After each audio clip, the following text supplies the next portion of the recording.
You have needs. This is Thomas Merton speaking here. You have needs, but if you behave and conform, you can participate in the collective power. You can then satisfy all your needs. Meanwhile, in order to increase its power over you, the collectivity increases your needs. It also tightens its demand for conformity. Thus, you can become all the more committed to the collective illusion in proportion to becoming more hopelessly mortgaged to collective power. How does this work?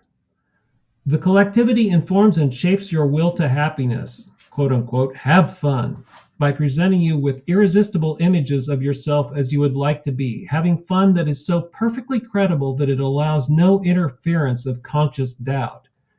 In theory, such a good time can be so convincing that you are no longer aware of even a remote possibility that it might change into something less satisfying. In practice, expensive fun always admits of a doubt, which blossoms out into another full-blown need, which then calls for still more credible and more costly refinement of satisfaction, which again fails you.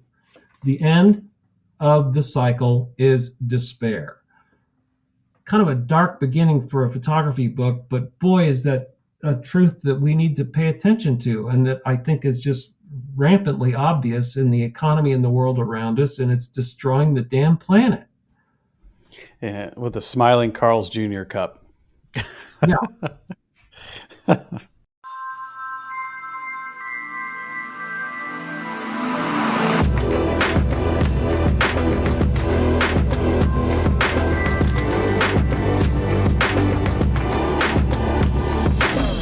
Welcome to the show, Philip. Thank you. Thank you for having me. I'm really excited to have you. I've been reading your thoughts on photography, which I thought was really, really interesting. I've also been diving into the depth of your work, diving into some stories that I read. So I'm like really excited to have this conversation with you. So welcome to the show. Well, I'm excited to be here. As I said in the pre-show, I've been checking out the Urbanaut podcast and think it's filling a really unique niche in the photography world and a great service. So I'm glad to be part of it, and full speed ahead. I think you fit perfectly into the inspiration of the show. So I think what you're going to share today is going to be awesome. So without further ado, let's go ahead and take this little moment, introduce yourself to the audience, and tell us a little bit about yourself. My name is Philip Hying. I've been a photographer all my life. As you can see, I'm getting a little older now, so that means I've been at it for 40 some odd years. I was born and raised in Kansas and Colorado, and then as soon as I could get out into the world, I took a coal freighter and sailed to live in Paris from 85 to 97. And then in 97, I moved to Brooklyn until 2008. Then in 2008, I moved to Kansas to be near my father, who was getting on in years. And now I find myself in the little town of Matfield Green, Kansas, population 49, in a county that 49?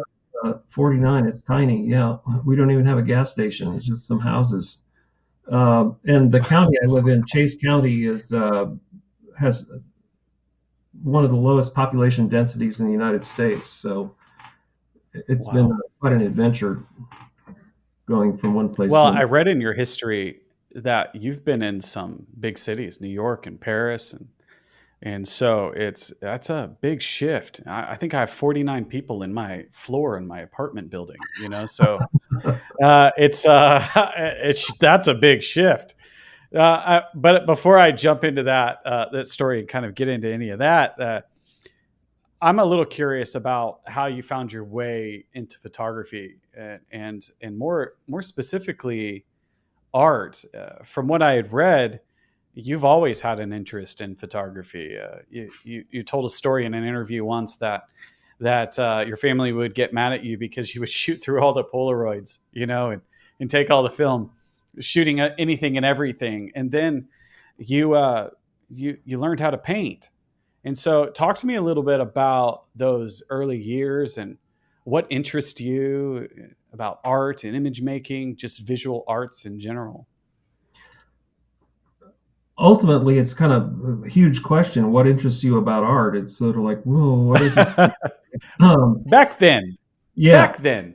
Yeah. Well, so I grew up in kind of a cultural dead zone in the suburbs of Kansas City, and then the eastern slope of Colorado, and like I said, I was just transfixed when I was 5 years old by the magic of the Polaroid print. I guess people don't have Polaroid nowadays, but there's just something about the way it developed out. You point the camera at something, it's magical. And then my first year of junior high school, when I was 12 years old, instead of taking a study hall, I signed up to be an assistant for the art teacher, and there was a little photo lab in the art department. And so I learned to mix the chemistry and how to process black and white film and make prints when I was 12 years old, and just loved it. And I didn't have my own camera when I was a kid because, we kind of grew up without money and it just wasn't an option. But I was interested in photography enough to borrow cameras from my friends and just play around with it. That being said, where I lived, there was no awareness of photography as a serious art. It was all just, National Geographic or Sports Illustrated or Playboy magazine, or the only art photography there were Ansel Adams posters, and I didn't know how to connect to Ansel Adams at that point.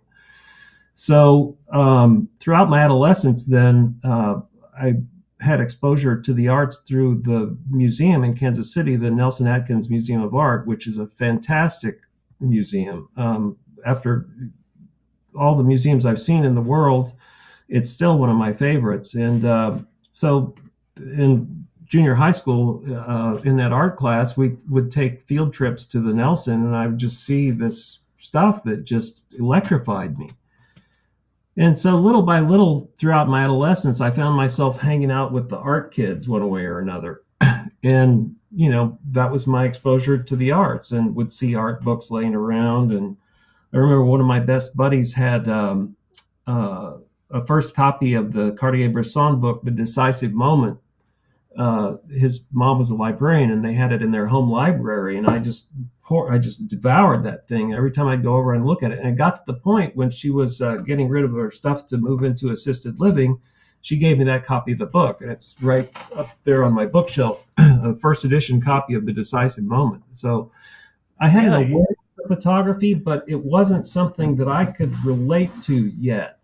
So when I went to college, under pressure from my parents, I started off studying accounting because I was reasonably good at math, and my family wanted me to get into the family business, which was kind of like, okay, sounds good. But I lasted in business school for one semester. I took a free elective course and in painting in the art department, and that was it. The next semester, I changed my major from accounting to painting, and it caused a big uproar in my family. Yeah, I was going to ask, did you tell them? I just did it, and it was. You just did it? Yeah. Pretty big draw. And then also I moved into. What was the family business? Yeah. The other thing. What was the family business? My grandfather had a lumber company in Kansas City. It was like a mid-sized lumber company. It was a good business, but we weren't wealthy by any stretch of the imagination. It was kind of lower middle class growing up. Sure. My grandfather had some money, but that was his money and it was his deal. But in any case, out of all the grandkids, they wanted me to be the accountant. I didn't really think about it. And then as soon as I did, I changed the major to painting. and I also then moved in with my girlfriend out of wedlock. And that was a huge rupture with my family. It was a big issue. But anyway, we eventually got over that. I went through and studied painting very seriously. And really, it was just the idea that, the arts were accessible to a kid like me. I was just the most liberating and thrilling and fantastic thing possible. And so, I did reasonably well. I think the most important thing I studied in art school was life drawing. And so I took life drawing classes, and I would recommend this for any photographer. Just really do what you can to learn to draw, because I think that's a huge part of photography and understanding it. Yeah, for sure. So I Do you still studied. draw and paint? I don't. I put all my energy into photography, and I find that it exercises the same skills and satisfies So, the same drives and so you don't more. find yourself back there. I put That's all my interesting. It's Yeah. interesting. Once I discovered Yeah. photography, that was it. And so what happened? My last semester of college, as a pre-elective, I took a photography course, and I thought I was just going to take it to learn to make good reproductions of my paintings to apply for grad school or grants or whatever. And it was an intro to photography course and had assignments like the social documentary or the independent project or whatever. And I just took to it to like a fish to water. It was so much fun. I finally had a camera of my own, and because I had the previous experience with it, I was ahead of the other students in the class, and the professor just kind of cut me loose, and I would do the assignments, but then I would do everything else, and was bringing in work that I would do outside of the assignments to show to him and talk about. And I was looking for ways to relate it to my paintings and talking to him about that. And one day he pulled down two books from his bookshelf to loan to me. He loaned me the Americans by Robert Frank and Louis Baltz's book, Park City. And I took those home and looked at them that night, and it was a revelation. I can't even explain it. It was like all of a sudden somebody pulled back the curtain, and outside was this fantastic vista of possibility. And I just was like, oh man, I've just spent 4 years studying painting, and now I didn't realize that the technique in photography is fairly simple. I thought it was like super, like the zone system. I was intimidated by it. Well, little did I know, I learned it in an hour. The zone system's actually really simple. Believe it or not, like you talked about the decisive moment. I was Mhm. intimidated by that. It just seemed like you needed some kind of star alignment moment in order to capture a photograph. That intimidated me, believe it or not, when I first read that one, just like the zone system. So Yeah. I think it's interesting that you found that and when I was young, that also kind of got me there. But continue on. You were giving me a great anecdote here. I think is beautiful. Yeah. But the book that really, the Americans, of course, that's an electrifying book. And you imagine the first time I Yeah. saw that, I mean, it was just really powerful. And it is to this day. And also, every now and then I pull it down and look at it, and it's still so relevant. What a book. My Yeah. God, what great, great pictures there are in there. But the book that I related to and seemed like would show a way forward for the things that were interesting me in the art was the Baltz book, Park City. I don't know if you know his work very well, but there's a formalism about it that is just, to this day, seems kind of like cutting edge and contemporary. And it's very intellectually rigorous, and there's kind of an urgency about it, about what we're doing to the world around us. And that's the one. It's like, this is the direction I must go. And so just in that couple of hours, that one night, I changed from being a painter to a photographer, and that was it. You know, You never looked back. Yeah. I sort of finished up what I was doing with painting and sort of fiddled around and tried to figure out if there was a way to sort of marry painting and photography, but it was very quickly apparent to me that photography was more important and much more satisfying and challenging and everything you want to say about it than painting. So I just put all my energy into it from that point on. I have a question about that. You were talking about when I had done an interview with you, when I read an interview about, you were talking about that painting just had these limitations. And I was kind of curious if you could talk to me about that a little bit. And when you started doing photography, you felt like those limitations were kind of lifted. And so can you tell me what it was and kind of break Well, that down for me a little bit? curiously enough, the thing that was frustrating about painting was that it was too unlimited.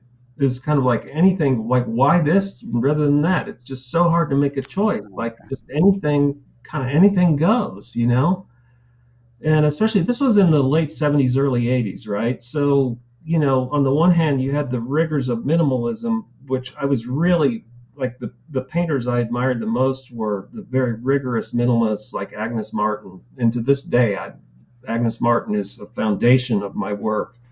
Uh, the rigor of it and just the philosophy behind it, and then just the effect of the paintings when you see them is just so wonderful and powerful. But then on top of that, then you had the whole sort of neo-expressionism thing happening with you know, Sandro Chia and Julian Schnabel and you know these and Jean-Michel Basquiat, and so these paintings that were just wild, crazy paintings. You know, all of this on the heels of pop and abstract expressionism, and you know, the ancient history of Jackson Pollock. It all just seemed so confusing and like hard to make relevant. And with photography, it just felt like it had a direct line to the source of inspiration and the source of meaning. You know, it just seemed more directly connected to the energy of life and the event and the drive of it. You know, there's something about that optical mechanics of how optics work and captures so much more information than you can possibly render, you know, by your hand or remember or even observe in the first place. You know, it just seemed kind of grounding, right?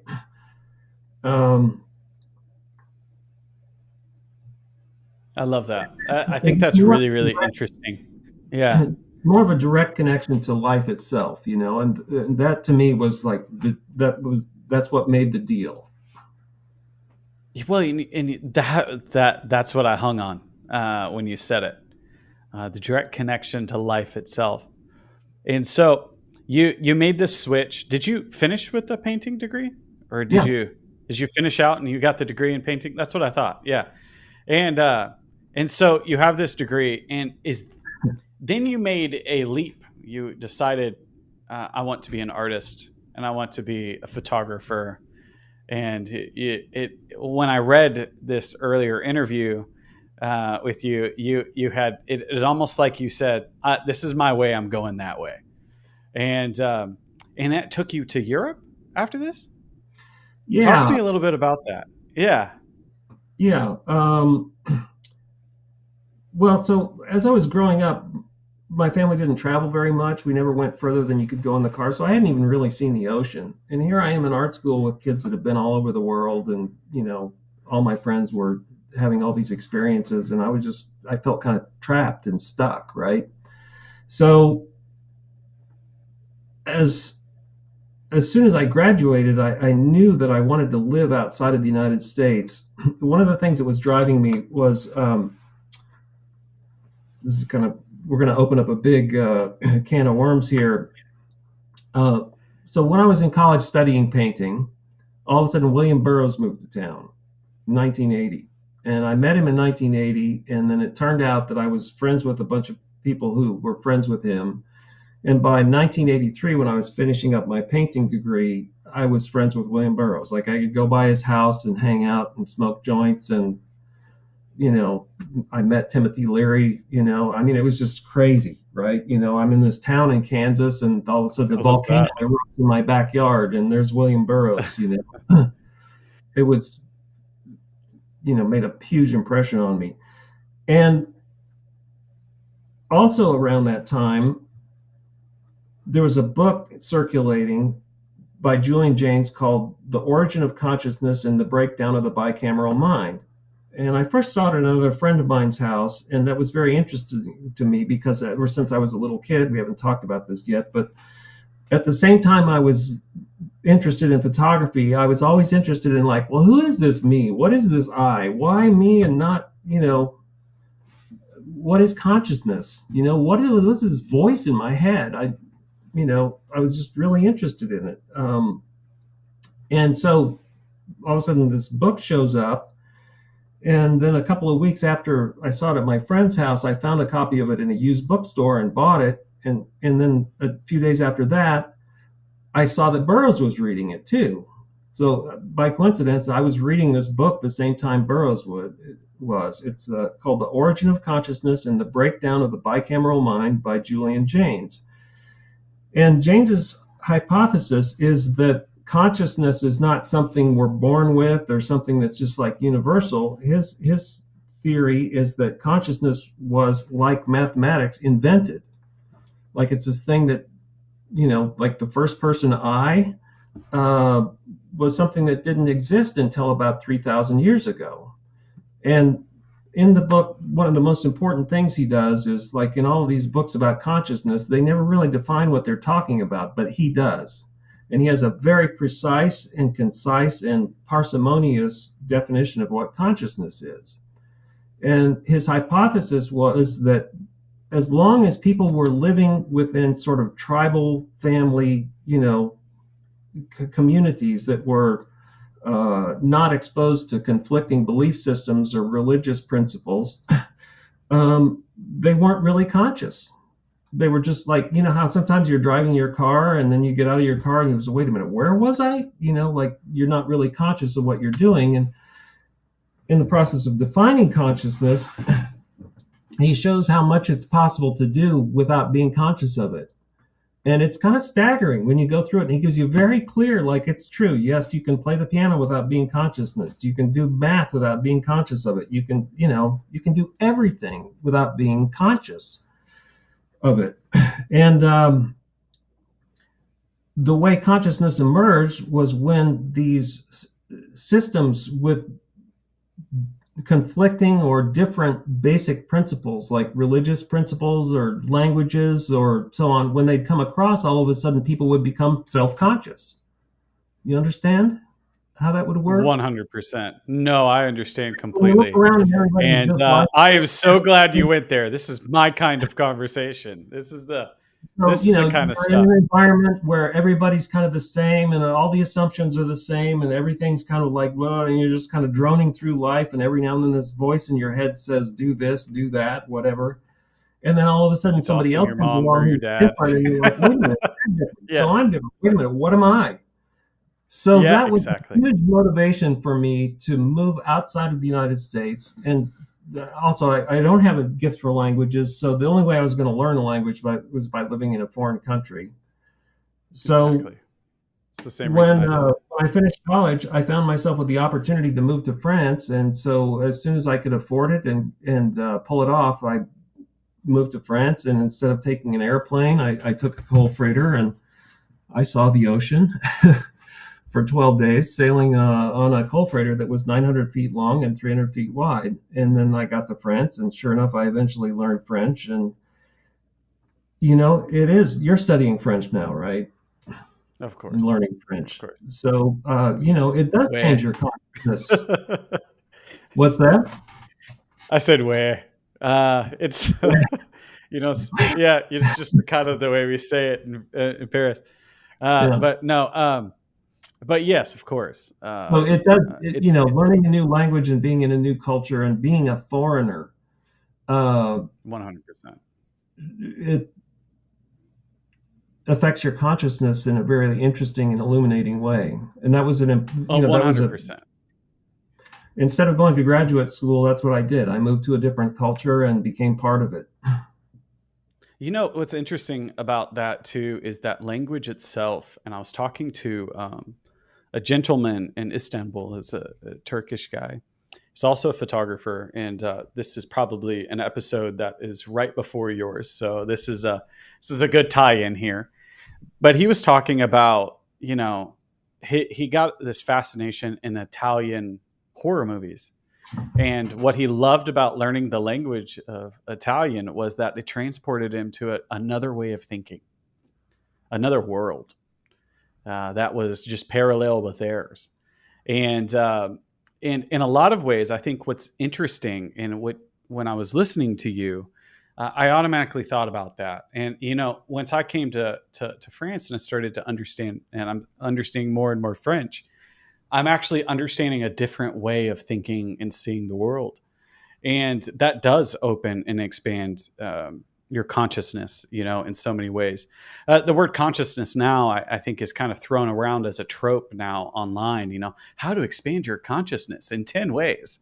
You know what I mean? But now it's like, but when you really think about it, that concept of I, that to me, I think maybe when we discovered our consciousness for the first time and could actually put words to it, it was a word that we were able to put to it that freed us and made us conscious. Maybe we did invent it, but maybe with vocabulary, which I think is really, really interesting. And I have not read that book. I've read a lot of books on consciousness, Deepak Chopra, all that stuff, I've read all these guys. But now I'm curious about this one. I want to read it because I like to see all the different ways people interpret this thing that we call our awareness, this concept of being aware of the thing that's aware, that's this. We could go down this rabbit hole. I love it. But that inspired you to go to France. Yes. And it also and you spent quite a bit to photography. That's a long, we'll talk about that as we go along, how it relates to photography and how I use that as a tool for exploring consciousness. And so talk to me a little bit about how you're exploring your practice, that transition to New York, what it is you found in Paris, and take me there, and let's complete that little circle and how you got back to Kansas. It's a big circle. I know it's a big one. So, but that's where I'm going. So if anybody wants to know, I'm trying to get us there. Yeah. Okay, we'll make it. So in Paris, so many things were happening. I lived within walking distance to the Louvre, and I would go to the Louvre I got a pass so I could go whenever I wanted to. And back then it wasn't as crazy as it is nowadays. You don't have to make reservation 3 weeks in advance or whatever. So I could just on a foggy afternoon, I could just wander into the Louvre and walk around and look at paintings, and not with the crazy crowd or whatever. There would be crowds sometimes, but it wasn't like it is nowadays, where it's just constantly a sea of humanity, and it's kind of hard to see the art through it. And so I was discovering also, I had studied art history in college, but that was in Kansas, and the closest serious painting we had was a Caravaggio painting in Kansas City. And there's some great art around in Kansas, but it's nothing like the Louvre, where you're really seeing the history of art firsthand, like up close and personal. So I was studying that. And I was discovering the history of photography, although there was a year and a half after I finished college, before I moved to Paris, when I still had access to the art library at the university. And so I went and I just studied the history of photography through the books in the art library at KU. But then when I was in Paris, I had my own little closet dark room in my little maid's room, and I would just go out and make my pictures and come home and process them in the closet and make these, ridiculous little prints, and just chew through ideas and try to figure it all out, and figure out, that photography is very different than painting, and working my way out of my ideas of painting and expanding them to include more of the possibilities that photography presents. So, of course, the failure rate at this time was massive. I threw away thousands of dollars worth of negatives, just because they were junk, because they weren't interesting. I'd saved some of them, of course, but I just failed and failed and failed, and every now and then we'd get a picture that was interesting or not, and would just keep on going. So especially those first couple of years in Paris was a time of self-education and discovery. There are a few pictures that made it from that time that still hold my interest, but not very many, and especially compared to the failure rate. But the thing is, with photography, that's what it's all about. It's just, if you're not failing and burning through a lot of ideas that that don't work, you're not going to get the very interesting original ideas that do work. So, you never judge a photographer on their failures. You judge them on their successes. So I was just doing it. I was, chewing through those ideas and trying to work them out. And, there's a certain amount of luck that's involved in finding a subject matter or things that are going on. And sometimes it takes a few minutes and sometimes it takes a few decades. So you just got to roll with it. You never know, you never know how it's going to work out. You just got to be patient and stay determined. So that's what I did. I came to Paris for that same reason.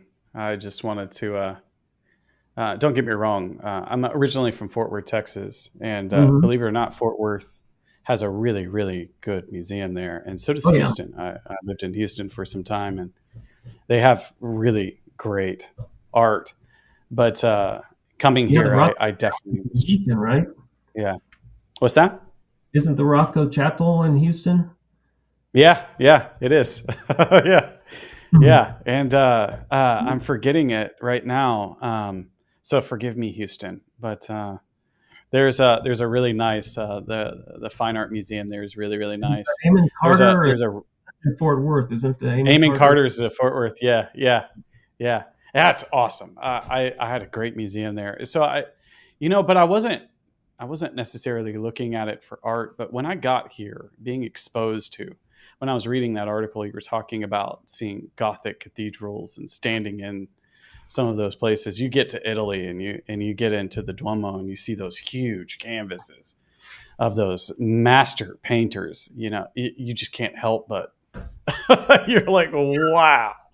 It's just, go ahead. The Tintorettos in Venice. Have you had a chance to go to Venice? Oh yet? Yeah, I have. Yeah. Yeah. And seeing them firsthand, especially the ones that haven't been moved to a museum yet, that are still in the churches they were painted for. But even the ones in the museums, like the Louvre is kind of like, it's just something else. And, that's. And it changes you. And so you went to Europe, you kind of had this education. Well, you kind of self-educated yourself in so many ways. What motivated you to go back to New York? What made you come back to the United States, and why New York, I should say? Yeah, after 10 years, Paris started to feel really confining. And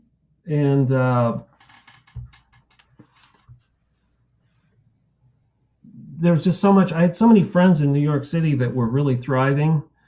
And, the contemporary art world is still to this day intensely focused on New York City. And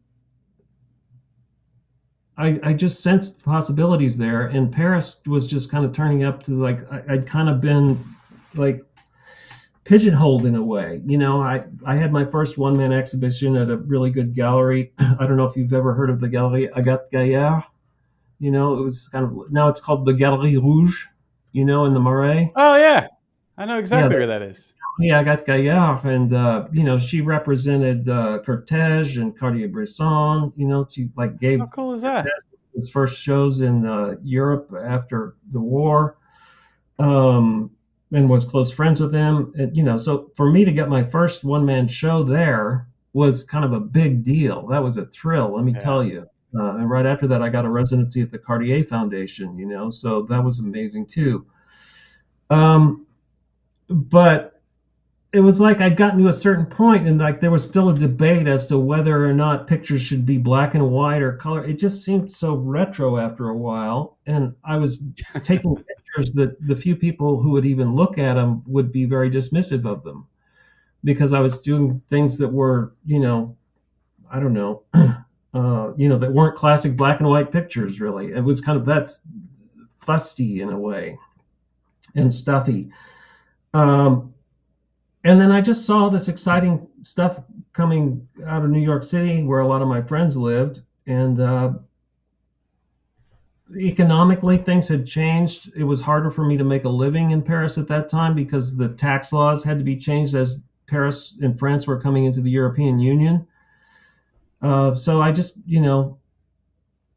I was just called by the excitement of New York City, and I thought, well, what the heck? It's another culture, and I've always loved New York City from the first time I visited. I knew I wanted to live there, and so in '97, I had the chance to move there, and I did, and then Yeah. proceeded immediately to get my ass seriously kicked. Yeah, that first year in New York City was really hardcore. But also that first year I was there, well, one of the things that happened was I realized, at the age of 37, my French resume meant absolutely nothing in New York City, and I would have to start over at the very bottom. And so I did. I started off assisting again, but I started off at the top of the bottom because I got a job at the Irving Penn studio, and that was, if for no other reason, if that's the only thing I had happen when I moved to New York City, it was worth it. Working with and getting acquainted with Irving Penn was massive and fantastic. We're now in New York. You're working with Irving Penn. You're also doing editorial work. You're printing for other artists. You had that big moment, and then now we're ending up. You said that in your interview that your father was getting older. You wanted to be back closer to him, and that brought you back to Kansas. And talk to me a little bit about that, and talk to me about how you started to kind of put things together and come out with your first book that we're going to look at, a little mock-up of a book that you did called Code. So talk to me a little bit about that transition. I know it's not a short story, but talk to me a little bit about that and how you started to kind of make your way into starting to put together series and starting to kind of think about your book, start thinking about your photography a little differently. Let's jump back to Paris for a minute. Before I left Paris in 1996, I hadn't had an exhibition there, and I participated in a few group shows, but I hadn't had a solo exhibition at Agats Gallery since '89, since my first solo show there. And yet I'd been photographing the whole time. But I was wrestling with, this whole idea of the project. Like exhibitions always have a theme, or a kind of tight conceptual framework. But I had a few projects that kind of would fit that. Like, for instance, I was photographing sculptures that were eroding back into stone that were just barely detectable as sculptures, and they looked like stone. And there are some of those that I include in the book Afraid Not. But I never felt like I'd really fleshed out enough of a conceptual project to hold together as a solo exhibition. So at Agat's insistence, she came over to my house and looked at my work, and she started putting things together in a way that I'd never really considered before. Relating images, how it is when another person looks at your work and they see patterns that you can't quite see. Well, she did that and put together a show that I thought was extremely strong and, in fact, revealed, my root concerns, which was a huge breakthrough for me. And she was just finding ways to relate pictures that I was ruling out because it kind of didn't fit the model of everything else I was seeing around me. So, of course, that was a very powerful experience for me. Well, when I moved to New York, one of the reasons I moved there was because I wanted to break free, and that experience of her editing in the way she did, and it wasn't collaboration. It wasn't just her. I mean, I was seeing these relationships too, but having her, an experienced gallerist, very intelligent person, putting it together, it reinforced an intuition that was developing in me. And so by the time I got to New York, this was like a full-blown idea that I wanted to explore. And I moved to New York City because I wanted to kind of liberate myself anyway, right? And so I started playing with this idea of moving images around, and changing their juxtapositions and shifting the context of the image relative to other bodies of work, and seeing what kind of new connections and new relationships and new meanings would emerge. And this also related to the Burroughs-Gysin cut-up technique. I don't know if you know about that, but No. that's another huge sidebar that we can't really go down to. But basically, I started cutting up my own work and moving it around and, finding these new relationships and new meanings. And many of them that were inexplicable in a way, that had a resonance and an impact on me that I couldn't quite put into words. So what I was finding was a purely visual grammar, or a purely visual language, and a purely visual way of approaching pictures that was less dependent on verbal conceptual frameworks. And so little by little, partially consciously and partially intuitively, I was developing this personal new way of assembling and understanding my work and presenting my work. So I can show you.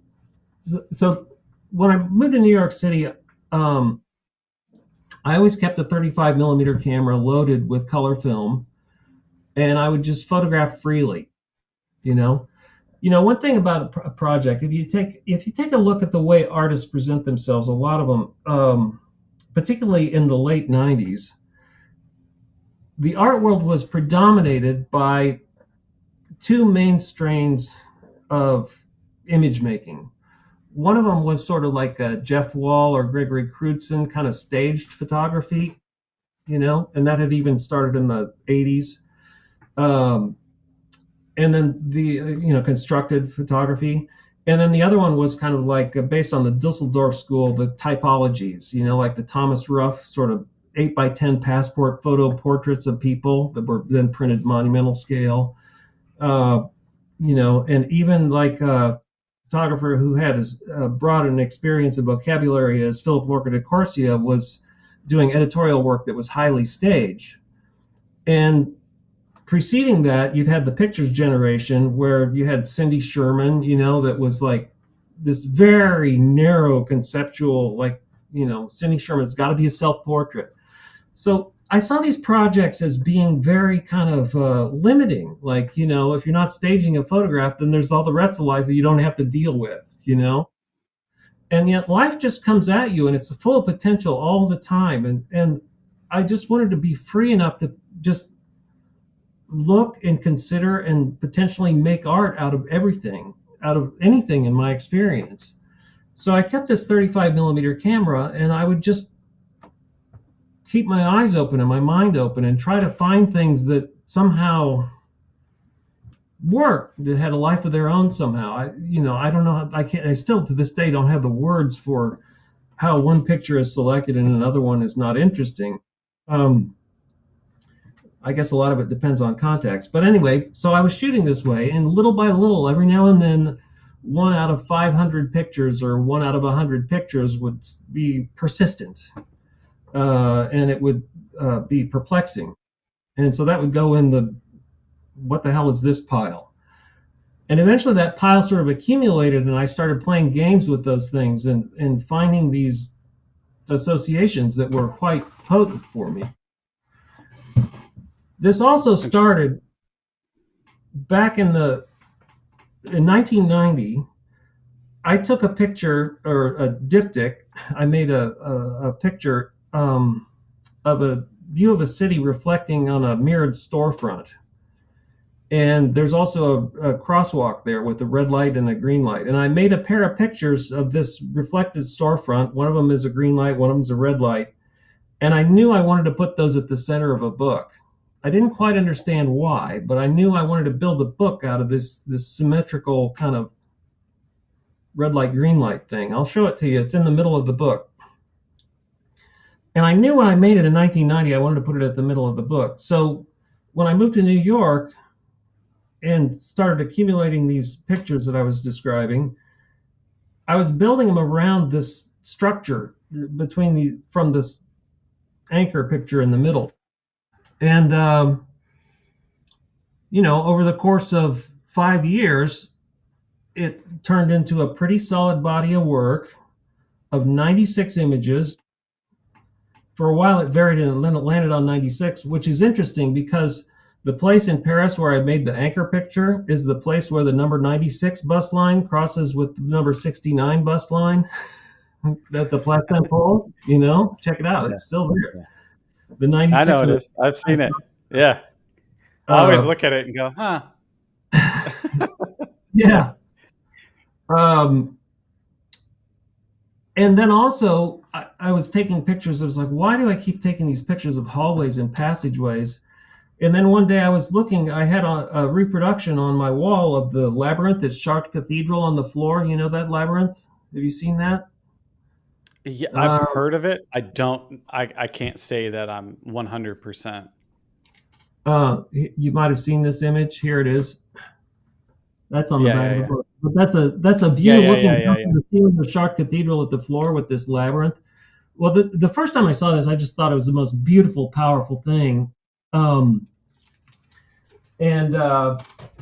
I kept a postcard of it on my wall. And one day I was looking at it. Actually, it's because, I want this body of work to feel like a pilgrimage through a labyrinth, which is kind of a metaphor for life, right? That's why the metaphor of a labyrinth in a holy site is such a potent tool. Life kind of is a journey through a labyrinth when you think about it. And so that was the idea that evolved for constructing this book that, once again, is based purely on visual associations and not necessarily on any verbal conceptual structure. And if you want, I'd like to go ahead and share it now.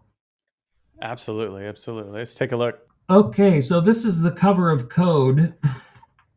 And that's the title of the book that I've been talking about. And you'll see in the background that there's this pattern of dots. And this is an illustration of the random clustering illusion, which has a lot to do with pattern recognition in humans. For instance, when you look at a cloud, you see a face in it. That's an example of random clustering. So the way random clustering happens is you've, say you have an event that happens once every 30 days on average. Like, say it's a tornado. Say today there's a tornado, and tornadoes happen once every 30 days. What day is most likely there to be a tornado? Well, it would be tomorrow, because the day after tomorrow, there's a chance that it happened yesterday. And then the day after that, there's a chance that it would have happened the 2 days that came. You see what I mean? Yeah. So random events tend to kind of cluster up and make this kind of pattern that if you look at it, you might see like, oh, look, there's the face of a dog, or look, there's a snake crawling or something. And so that's what this background is. Yeah. And you have that title buried in there, Code. Yeah. I think it's great. We open with this very basic kind of sustenance. Oops, we missed a quote here. This is from Barbara Tuchman's The Guns of August. The historian discovers that the truth is subjective and separate, made up of little bits seen, experienced, and recorded by different people. It is like a kaleidoscope. When the cylinder is shaken, the countless colored fragments form a new picture. Yet they are the same fragments that made a different picture a moment earlier. This is the problem inherent in the records left by actors in past events. That famous goal, how it really was, is never wholly within our grasp. Okay, so here we're entering into the work through this hallway. And then here's a horizon shot, right? So another sort of passageway or boundary. On the left here, we have a scale model of New York City at the Queens Museum of Art. And on the right, we have the view from my apartment. So there's this juxtaposition of this scale model. It's a fake thing that looks real. And here we have a real thing that looks like a simulation in a way. This foggy night, it looks like something from a movie or something. It doesn't look quite real. So we've got a fake thing that looks real and a real thing that looks fake. So why did you call it Code? What is... Did you just land on that? Or are you kind of revealing the way you use the way you see images? Talk to me a little bit about that. There is something about life that's a code that you don't completely, that seems kind of encrypted somehow. Code kind of implies something that's structured, but maybe has to be deciphered. Deciphered, yeah. And so it's kind of a suggestion that it's a something to be deciphered. And so when you put together these pairs, you're kind of without words, without any writing at all, you're kind of leaving it up to us to kind of make the decipher. It's interesting. As I was scanning this work to make a digital copy of it to make the mock-up of the book, as you're scanning, you kind of notice details in pictures. And I noticed that there's this pink car down here that I had never noticed before, and no one would ever notice. In fact, you can barely tell it's pink. But I remembered, there's that pink car. But the pink car ends up showing up later in the book. And just intuitively, without thinking about it, I put it almost symmetrically around the center of the book. I'll show that to you in a minute, and you'll see it. This happened a few times in really interesting ways, where subconsciously I was doing things that only revealed themselves even years later. Skipping pages here. So here we have another passageway. And so we're moving into this structure with these kind of events. Once again, this is a movie set at Universal City in Los Angeles.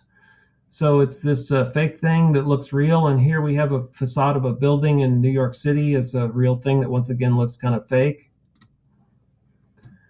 The sofa on the left has a symmetry to it, like this seam down the middle. I don't know how many people catch on to this, but it's kind of a foreshadowing of the symmetry of the overall structure of the book.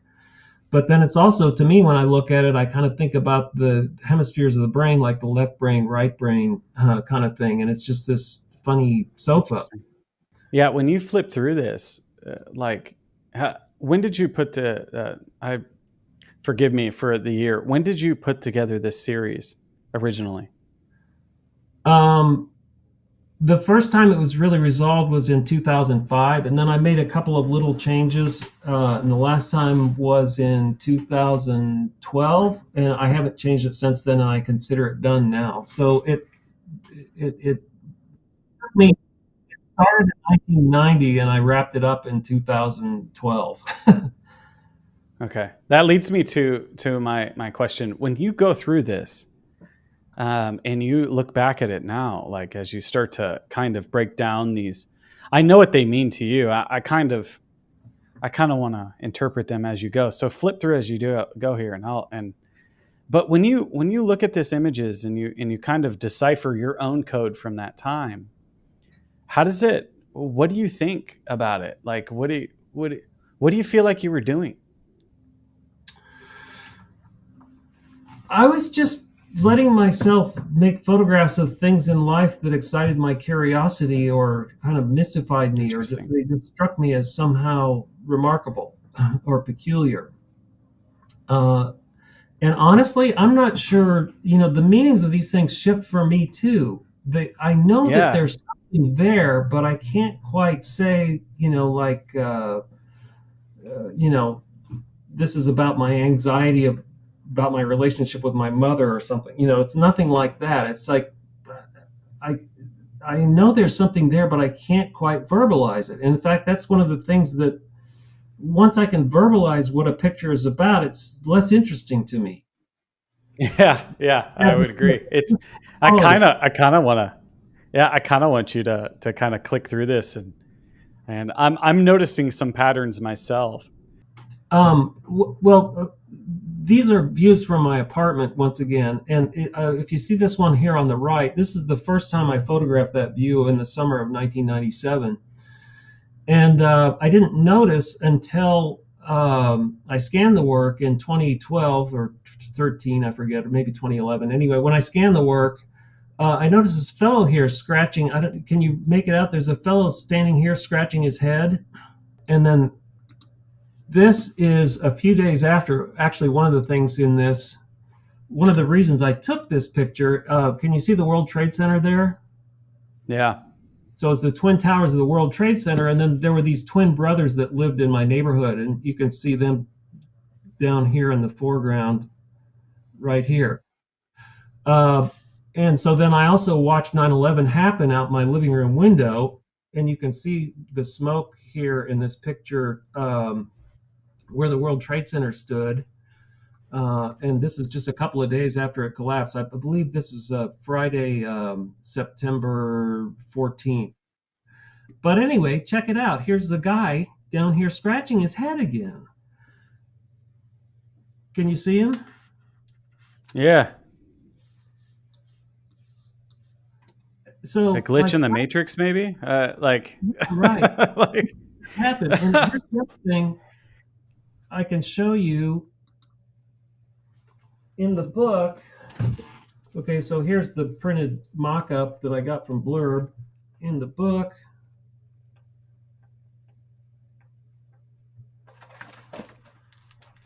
it's symmetrical.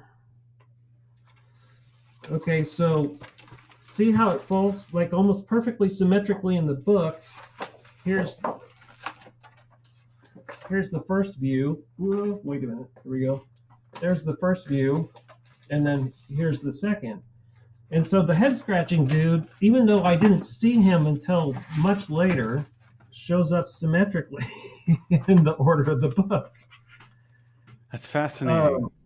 Something that no one would notice unless they were me scanning the work. But I wanted to point it out because that really struck me, and it seemed to affirm that there's something going on in the process of the book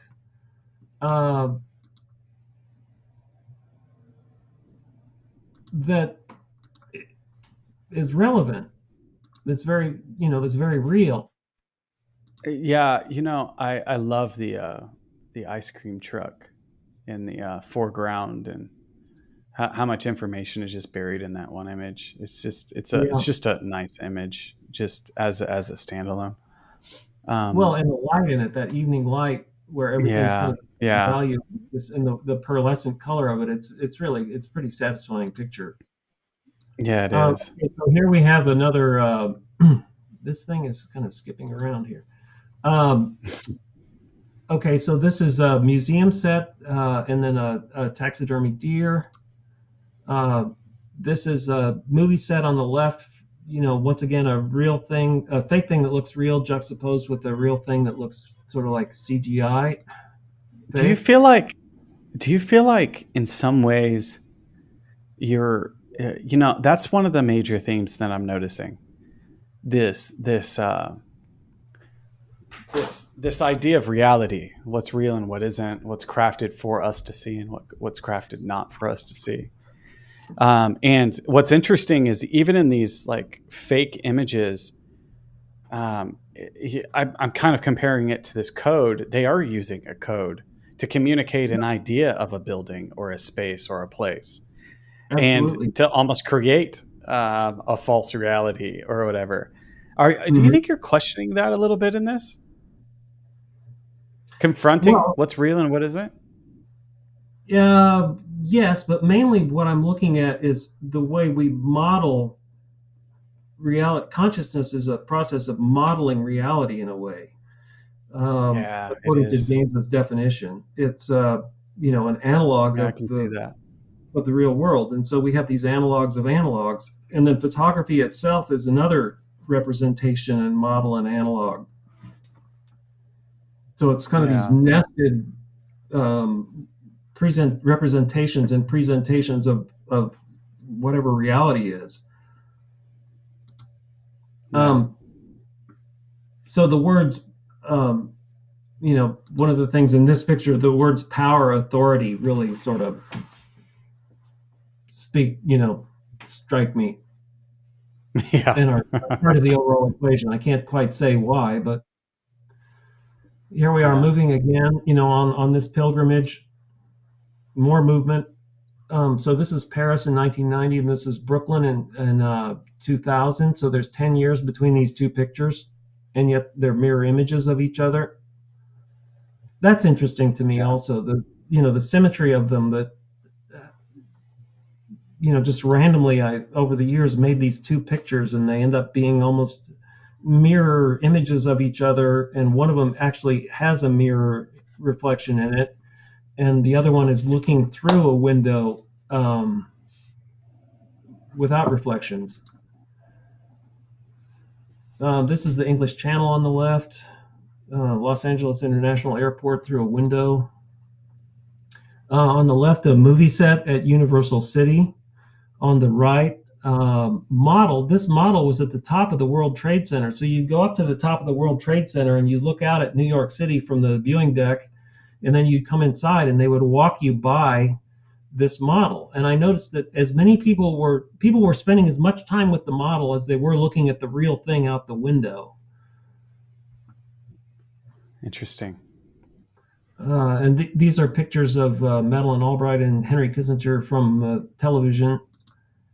So, simulacra, like, are these people even real? We only see them through the television. I think it's really interesting that I'm trying to get down to the meat of it. Just keep going as you wish. I kind of want to see more of what you got here. So as we talk here, you don't have to stop. You don't have to stop. But what's that? We're getting to a crucial part of the book, and I want to talk about, the words also weave in and out of this. Here, the word equitable looms large. This doorway, this was at the Ambassador Hotel, which has been torn down now, but it was used for location sets in Los Angeles, and I was there on a photo shoot. And this door goes to the underground passageway to the private bungalow. And Marilyn Monroe, according to the caretaker, Marilyn Monroe came through this door to meet John Kennedy in the private bungalow on the grounds of the Ambassador Hotel. And I think that's a reliable account. And then we did walk through the passageway there. Once again, we're still on the pilgrimage, passing through another passageway. It has a liminal space kind of feel to it because of the colors, but go on. Yeah.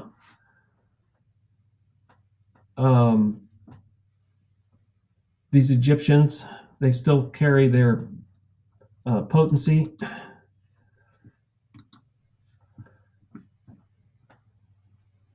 This is at the Metropolitan Museum. Another passageway here. There's something strange going on. This is brain surgery on the left. I had a job photographing somebody that had a brain tumor removed for Details magazine, and this is one of the pictures for a commission that made it through. And these fellows on the right are police detectives with carry-out food, NYPD police detectives. Okay, and here we are at the center of the book.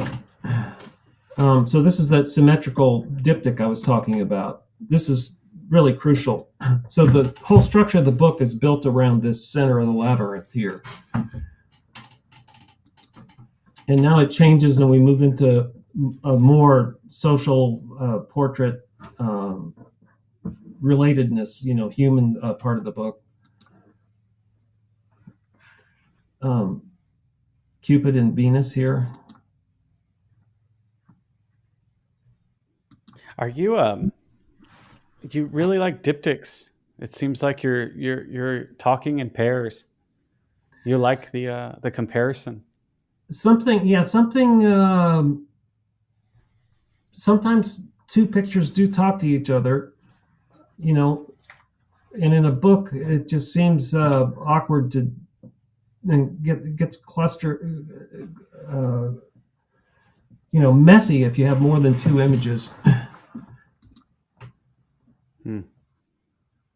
But I see you working in triptychs though, as well. I see it on your website. Yeah.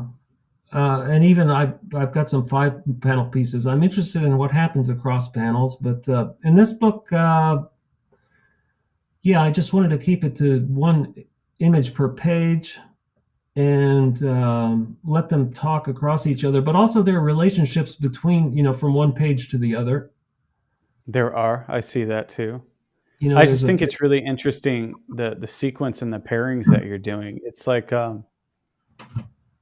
I see this with your work a lot. You do have images that you line up and speak together, and I'm just so curious about the.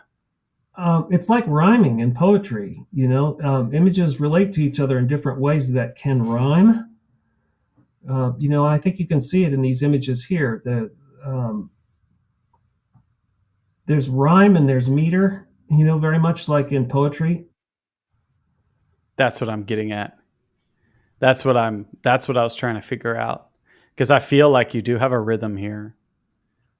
You play with the images. It's interesting. And you can see it kind of doesn't take itself too seriously by this image on the right here with this goofy bear face. Okay, so earlier in the book we saw this wall. There are 96 images in the book.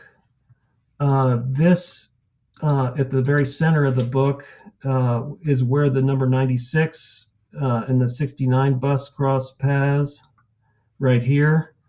And then earlier in the book, we do have, let me scroll back to it. Oops, there it is.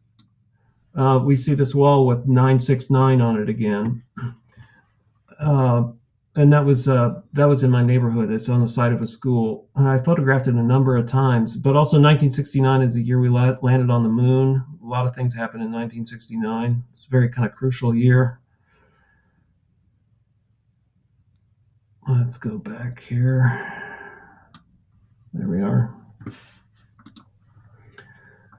Okay, and so this is the demolition of the natural gas holding tanks in Queens. This happened in the summer of 2011. I think it was July 15th, 2001. They demolished these tanks, and they had almost the same footprint as the World Trade Center. So I read in the newspaper that they were going to be demolished and went out to photograph it because I'd never photographed a controlled demolition like this. And one thing that was interesting about this is the company that did it is called Controlled Demolition Inc. And they for the first time in controlled demolition technology, they used a wireless system to set off the charges. Before that, they'd always been connected together with wires. And this one, they used Wi-Fi sort of cell phone technology to set the charges off. So I went and photographed that, and then sure enough, on September 11th, I looked out my window and I saw that the North Tower was already on fire. And I turned around to get my coffee machine going, and I heard the second plane hit the South Tower. And so I watched the collapse of the World Trade Center out my living room window. So this horse is kind of a mirror image of the horse that's at the beginning of the book. The horse at the beginning of the book is the white horse on a black background, and this is a dark horse on a light background. The other horse is a show horse. This is a work horse. Here, once again, is the picture with the fellow scratching his head symmetrically in the order of the book. And we see these people up here working on the water tower, and where the World Trade Center used to be, there's a big plume of smoke. And this fellow here is sleeping in this car, dreaming the whole thing up, perhaps. And here we have a model of, anatomy. And let's see. I don't know what this means, but somehow it's necessary that water would appear in the book at this point. These two representations of contained water. Here, once again, earlier in the book, we had the pink car. Here's the pink car. Once again, it's placed symmetrically in the order of the book, and that only happened subconsciously. this is kind of a fish that's kind of, in some ways, I think of it as evocative of the Christian fish as a symbol. In any case, fish is always kind of like a potent symbol in any mythology. This is another hallway at the Ambassador Hotel. The Ambassador Hotel is, by the way, where Robert Kennedy was assassinated. This is a wing in an airplane at night. And so this butterfly, I learned after photographing this that butterflies develop these things that look like eyes because predators are much less likely to attack a creature if the predator feels that it's being stared at. So these butterflies have evolved to have eye-like iconography in the patterns on their wings. So predators feel like they're being stared at. Isn't that something? Yeah. This is the road from Jerusalem to Jericho in Israel, and that's where the parable of the Good Samaritan took place, on the road from Jerusalem to Jericho. And so all of a sudden I found myself on the road from Jerusalem to Jericho. And then this is in the Yucatan, kind of this, all of a sudden, the Garden of Eden. And then this is the Spice Channel scrambled. The adult channel in New York City for a while, it was this crazy scrambled thing. It's super trippy. Old school cable. Yeah. Yeah. Yeah. And then you get up in the 99s. That's rare. Yeah. The curator of photography, April Watson, for the Nelson Atkins Museum in Kansas City, was kind enough to write a text for the book. Once again, I really want to get this book published. And then on the back cover, here is the reproduction of the labyrinth on the floor of Chartres Cathedral. Yeah, I think it's quite interesting. It seems random, but it's not random. Kind of now talking to you, in some ways. What is the role of random to you? What does that mean to you? Do you believe in random, or do you believe in chance? That's the question.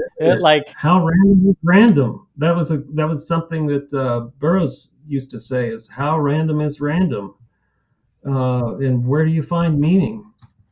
How much of it is hallucination? Apophenia, pareidolia. Are words, apophenia means like when you see faces in clouds and things like that. And pareidolia, I might have them backwards. And pareidolia means when you think you hear, like you're listening to the sound of a creek going over a rapids, and you think you hear somebody calling your name. That's pareidolia. And then sometimes these things can be very meaningful. Burroughs, he used to just randomly throw paint at pieces of wood, and then he'd look at them and see where he could see, like, oh, look, that looks like a 1937 Duesenberg, or that looks like John Dillinger, or do you see the ferret over there? And so he'd find these patterns in these things, and to him they were very meaningful. And he would always say things like, well, if you can see it, it's there. So if there's a pattern of meaning in this that comes out at you, it's there. How random is it? Well, interesting. What if there was a publisher that I've seen some of these objects that you get into their team of those publishing houses, and they make these one of a kind amazing objects out of them. Would you be open to, if a publisher goes, I want to do something with that, would you be open to them kind of crafting a book, or do you feel like it's exactly the way it should be right now? Or do you feel very much that the sequence is right, but this is kind of a mock-up kind of thing? How do you feel about it right now at its current state? I think the sequence of it should not be changed. If it's changed, it's going to be something very different. For the very reasons I showed you, the things that emerged subconsciously that I wasn't even kind of like aware of until later when I was doing the final digital scan of the whole thing to put it together. In Yeah, terms of yeah. the As far as, in terms of the overall go ahead. design and presentation of the book, I think there are things that could be done with it, but it's it's it's pretty solidly worked out and pretty solidly peer reviewed too. Yeah, yeah, yeah. Yeah, I was just, in a lot of ways, I see the ways a lot of these books are crafted, and and so I was curious because I know you want to get that book out there, and I know there's probably publishers looking at this, and so that's now they kind of know where you stand on it and how important it is. And I think it's really important to know the fact that I think what's interesting about listening to you is this sense of the mystical, this sense of becoming aware of someone's subconscious is really interesting. Like how you found out the symmetrical, how it's perfectly on each side, and then placing things exactly in the center. There's this really interesting interest that you have in the sequence that also makes it kind of magical. So I like that actually. I Well, could probably write a really I was interesting foreword for raised. you. Go ahead. Thanks. I was raised in a pretty religious family, Catholic. Okay. As soon as I was an adolescent, I kind of quit practicing. But I don't rule out things that aren't scientifically provable, so to speak. And there does seem to be something about, like, why is all this stuff? Why is life what it is? What the heck is going on? Surely you must feel it too. I mean, it's just all too preposterous. Well, yeah, you see the same time every day on a clock. You start to kind of question if this thing is completely random or not, or if this is all constructed in your favor. So there is there's definitely some of those questions that kind of get circulated, and I definitely notice patterns. And one of the things about photographers, especially if whether we know it or not, we are pattern making creatures, and we just so happen to notice them, and we photograph them, and those patterns reveal a little bit about us in a lot of ways. And so and one of the things that we do when we study other photographers and talk to other people is that we identify new patterns, and we start to realize that those patterns start showing up in our world. And so it's interesting. It's interesting looking at that book, and what's I think I'm interested in is seeing you have this next body of work. So Yep. talk to me about the making of that book. How did it come about?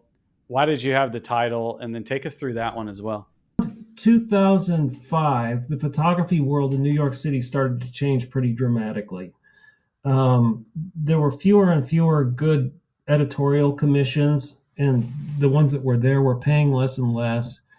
The kind of commercial photography that was being done was kind of getting really dumbed down to like just brute product photography. Uh, and even that was really like very poorly compensated. It just got to be more and more difficult. Also, during my time in New York City, uh, whenever I didn't have editorial or commercial commissions, I would fill in the gaps by printing for other photographers, which was a terrific experience. But as the shift to digital started to happen, it became harder and harder to make a living as a commercial printer, which was kind of a drag. I mean, I had an amazing experience. I worked with Joel Meyerowitz very closely on making the guide prints for his Tuscany book. I printed for Bill Jacobson, and there were a few Philip Lorca de Corsia jobs that came through.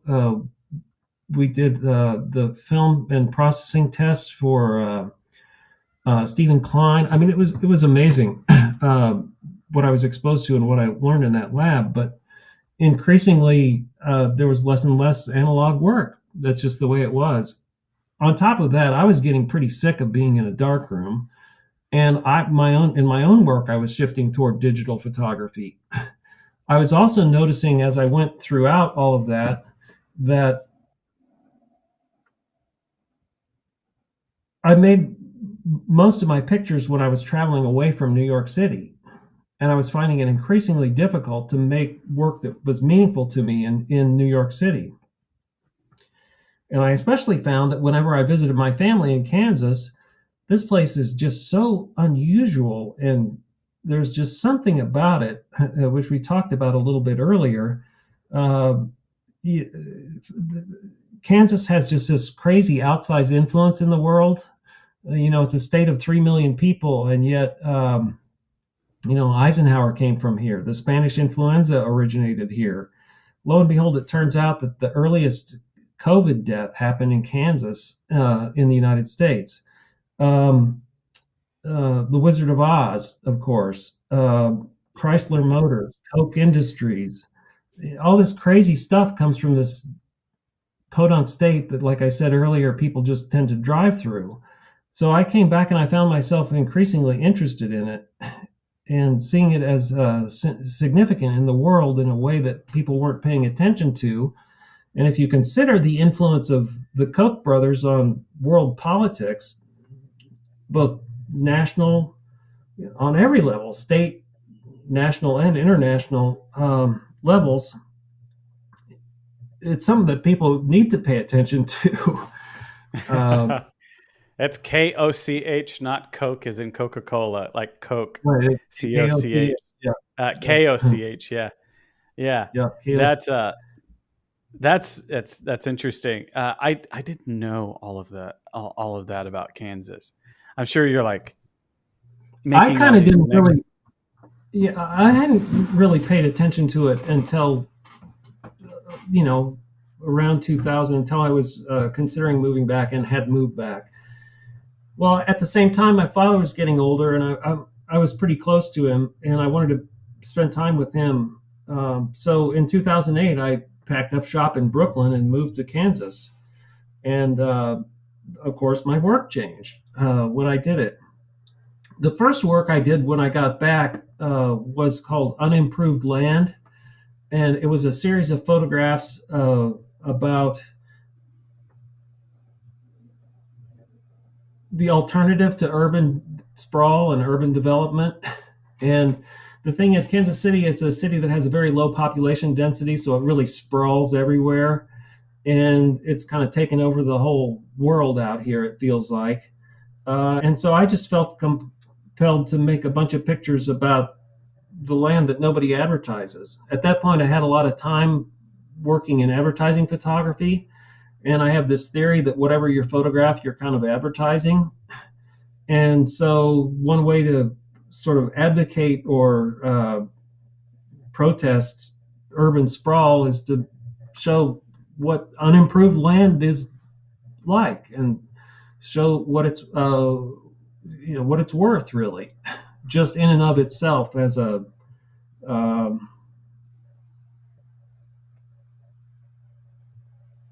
as an environment. Yeah, So it's considering where you were in Paris and in New York, it's people on top of people and concrete on top of concrete and development on top of development. It's like history and all that stuff. yeah, Then you go out to a place that has nothing on it. And you're like, this is what it's supposed to be like. That's interesting. yeah, yeah. It was kind of like that. And I think there are advantages to denser urban environments. We talked earlier about how nice it is to not have to have a car. Oh, I love it. 10 minutes I love it. for 20, Not 20 finding a some odd parking spot. being a car. Amazing. Cars are such Yeah, a I didn't realize how much money I was spending every month, how much of my income was just dedicated to having that machine. average cost of a car is $8,000 a year. Yeah. And so And you don't think about it. It's just a necessity. It's part of life. Yeah. Yep. Yeah. So, so I did unimproved land. At the same time I did unimproved land, I was experiencing, I knew before I moved back that I was going to feel some culture shock moving to Kansas, but boy, did I underestimate it. And part of my process for dealing with it was photographing it. And so I made the book, Sweetheart, Is Everything Okay? And that is very much a shortened version of the kind of editing that I did for Code. I was able to do Sweethearts Is Everything Okay. I think it took 2.5 years, 3 years, something like that. And those were pretty successful. Especially as I was doing Unimproved Land. Well, I should go back a little bit. Before I moved away from New York City, I had become increasingly alarmed at the environmental situation. We'd already had a couple of the hottest years on record. It was really clear that the Arctic sea ice was on the way to disappearing, and if it definitely does disappear, we're in big trouble really quickly. And just in general, having flown across the United States and seen human presence across this whole continent, that the whole northwest part of the continent has been deforested, all of that, it just became really alarming to me. And to this day, I'm struck that there's not more cultural focus and attention being paid to it, although we're starting to see some really positive developments, and they seem to be accelerating, which I couldn't be happier about. But at the time, it was bad enough that when I was making my living as a product photographer, it was a real contradiction for me, because I believe that product photography is the crucial link between strip mine and landfill. Like, you don't consume anything without first seeing a picture of it. And I really felt like I was collaborating with something that I couldn't tolerate, being a product photographer, a commercial product photographer, and especially the things that, we're enticed to consume. I just didn't want to be part of it anymore. And so when I came back to Kansas, that was a big part of the motivation for Unimproved Land.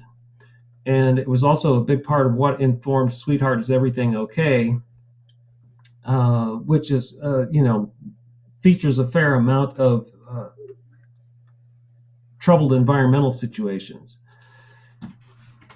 Well, things continue to get worse, and I did another body of work called Within a 2-Mile Radius for 1 year, and we've already talked a lot about my work at this point, so I'm just going to kind of breeze by it, but that turned out to be an exceptionally successful body of work for some reason. A couple of museums acquired prints from that series, and the money from that allowed me to get a really nice digital photography. I got a Nikon 9000 ED with a couple of lenses with the money from that print sale, and started doing work. The quality of the files I was getting out of the Nikon 9000 ED were really astonishing to me. You could shoot it and get almost the quality of a 5x7 negative out of it if you're careful. So it allowed me to shoot in this new kind of way that was much more free, while still having all the detail that I was getting from the previous bodies of work out of using a view camera. On top of that, there was this growing environmental concern. And so little by little, I landed on the work that became what I'm about to share, which is a visual archaeology of the Anthropocene. And the basic pretext of the work is that I'm an archaeologist, say 150, 200 years, or maybe 1,000 years in the future, looking back at this time in human history and just trying to get a grasp on what was going on and what life looked like, but also allowing it to be informed by my other image making tactics with the other books that I'd done.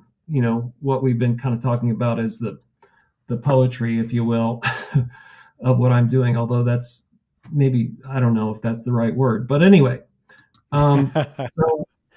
It's poetic. I don't know if you could sum it all up in that way, but yeah, in just one word. But yeah, I know what you mean. Let's see, is this? Nope, that's not it. Yeah, okay, let's get back to the cover here. There we go. The Anthropocene, is that our period now? Yes. So the Holocene is the period that, all the life we know and love evolved during, including humanity. And the Anthropocene is now the end of the Holocene, and it's the time when humanity is the most powerful, the most potent force shaping geology and the environment on Earth. Yeah, I noticed in that title that was very archaeological, and I didn't know the exact name for this time, but I was like, I think he's talking about right now. But Yeah. I'm glad you clarified that. Thank you so much. For those that don't know that, that's interesting. So I'll let you continue. So this book is basically as coherent an argument I can make, and as coherent and sounding the alarm as I can make, while still being kind of outraged, not kind of outraged, while still being quite kind of furious that things have gotten to this point.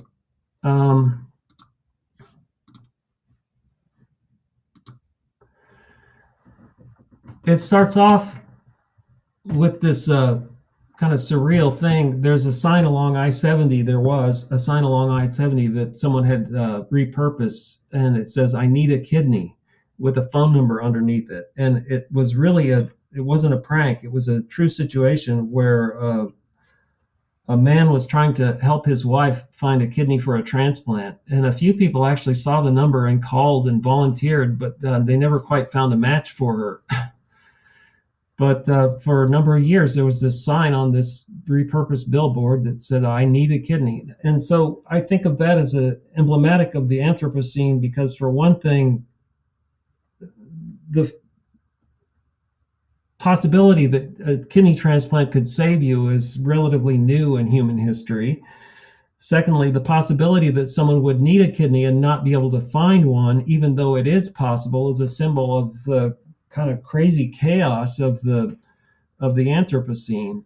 And then on top of that, it's in this kind of pastoral setting with these kind of lovely prairie grasses and this delicate sky behind it. It just seems like an appropriate way and a compelling way to open the sequence. Yeah, and it's also, it speaks to rural America. So much of these, there's so many like little messages that are on these big billboards, and like it's almost like how it's like communicating. There's so much like religion, and and like, this is our city, and there's so much communication that happens on these big billboards and in fields.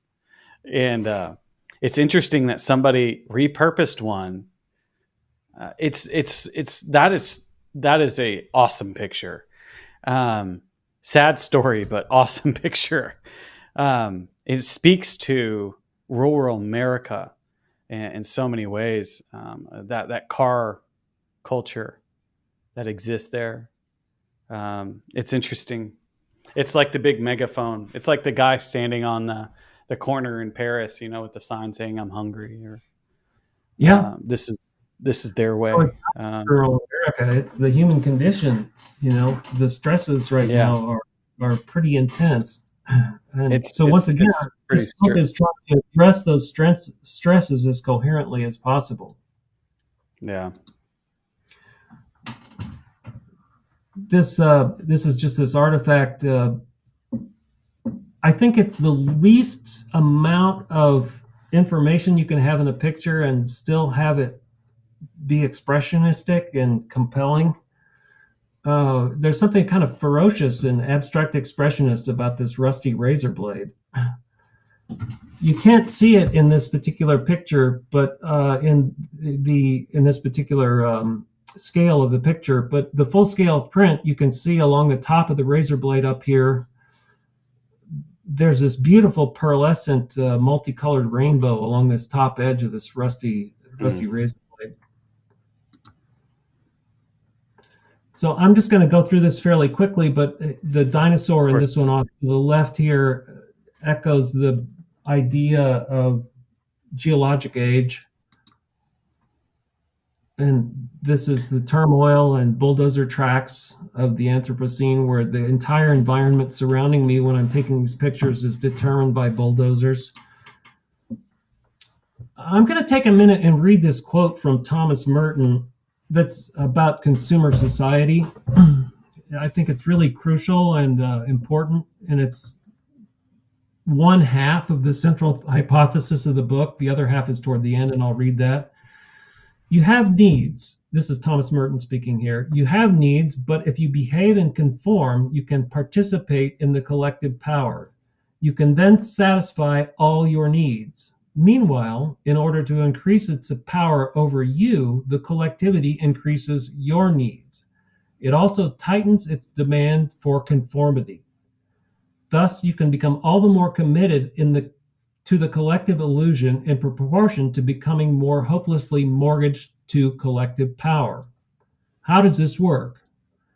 The collectivity informs and shapes your will to happiness, quote unquote, have fun, by presenting you with irresistible images of yourself as you would like to be, having fun that is so perfectly credible that it allows no interference of conscious doubt. In theory, such a good time can be so convincing that you are no longer aware of even a remote possibility that it might change into something less satisfying. In practice, expensive fun always admits of a doubt, which blossoms out into another full-blown need, which then calls for still more credible and more costly refinement of satisfaction, which again fails you.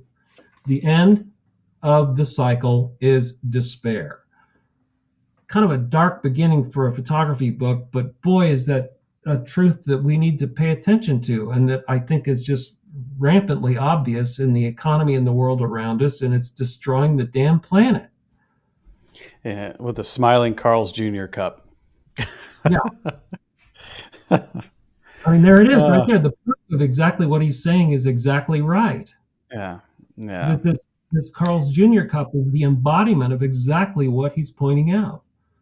It's just it's interesting. Yeah. And flip through these as you go, and just as I kind of ruminate on these. This is the International Space Station. This is a flyover of the International Space Station in conjunction with Venus and the Moon. And this is a collection of various different species of primate at the Natural History Museum in Lawrence. Dycall Natural History Museum. This is a protest of Donald Trump's inauguration in Kansas City. I like the kind of stochastic arrangement. It reminds me of the pattern recognition on the cover of Code. And this is just your typical Midwestern urban landscape, where from horizon to horizon, it's nothing but human development and consumerism.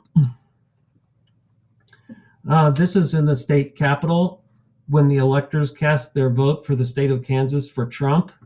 And that's Chris Kobach, who's looking directly at me with a look of utter contempt. This is the construction of a traffic way that went through a crucial wetland that had to be drained for the construction of the traffic way. This is in the Natural History Museum in Lawrence. This is a diorama.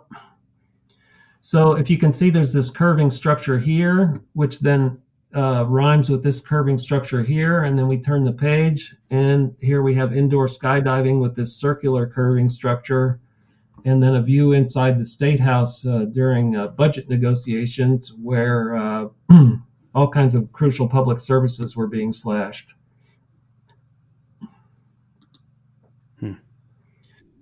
This is just, I photographed a lot of the kind of detritus that is everywhere, and I tried to photograph it using the same techniques I used to use in product photography. Sort of, making it look. They almost have a Richard Avedon feel to it. It's like you took it out and gave it a different kind of look. It's interesting.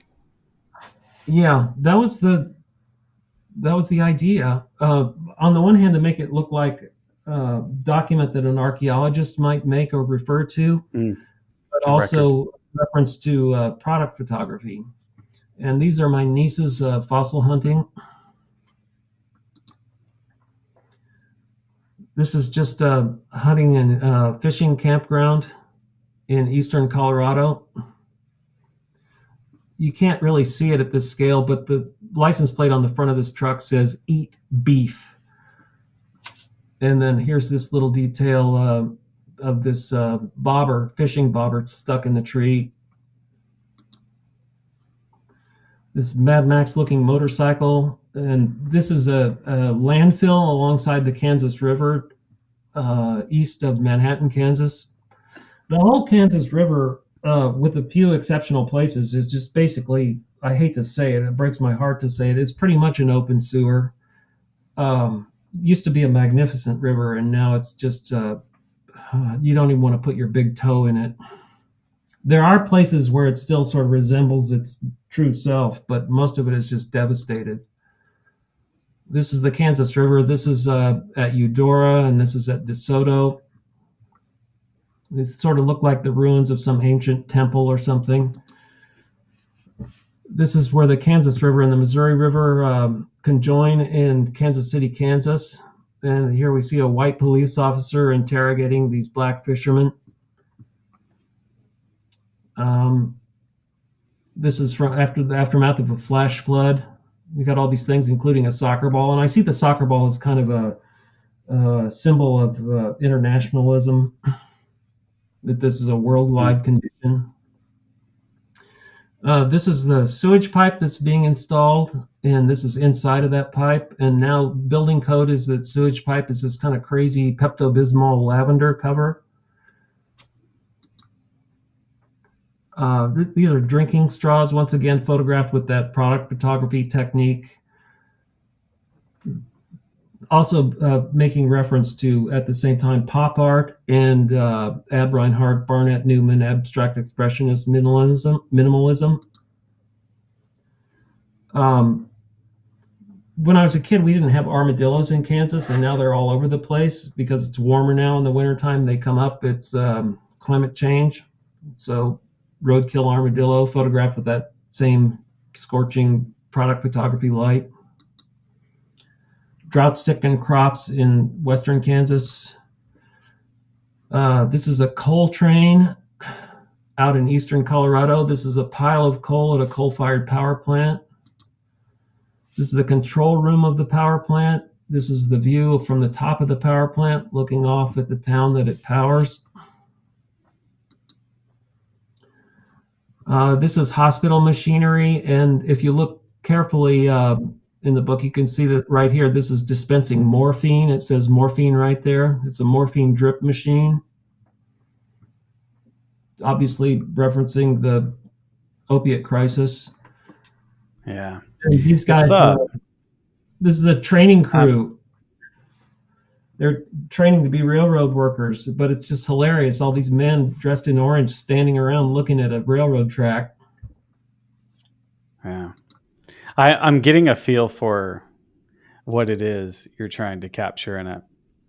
And I can see kind of your questioning our presence on the planet, our impact on it. It's interesting. Yeah, these are stealth fighters, stealth bombers flying over. And so we just have this description of contemporary American, but there are similarities to every culture, but this is particularly American.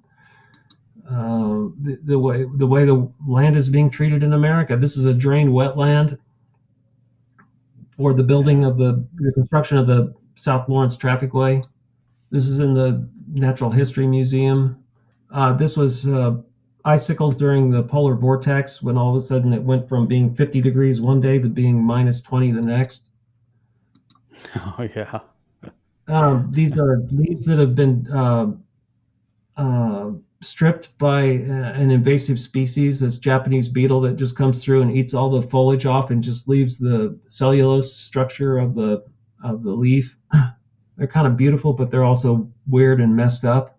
So this pair of pictures is very much a reference to my two sort of influences of the last 15 years. On the one hand, there's Irving Penn. On the cover of his book Passage, there's, well, I could show it to you. There's a couple of linden tree leaves, and then Robert Adams' book, Questions for an Overcast Day, is pictures of a tree that has leaves that have been stricken by something similar to this. So this is kind of like a mashup of those two photographic ideas borrowed from Penn and Adams. What do you hope for this project? When you look through it and we dive through the images and you're pulling out some very evocative scenes and moments and what do you hope for this? I hope that it will do two things. You know how sometimes if something's bothering you and it's been bothering you for a while, and then all of a sudden somebody says, there's this thing that's been bothering me, and it's exactly the same thing that's been bothering you. How it's like, oh man, so I'm not crazy, right? And then also there's the need for myself to be able to create a coherent statement of, is this really what's happening? Am I really experiencing this? Is it really this extreme and crazy? And then also the possibility that a problem properly understood is a problem half solved. So there's that.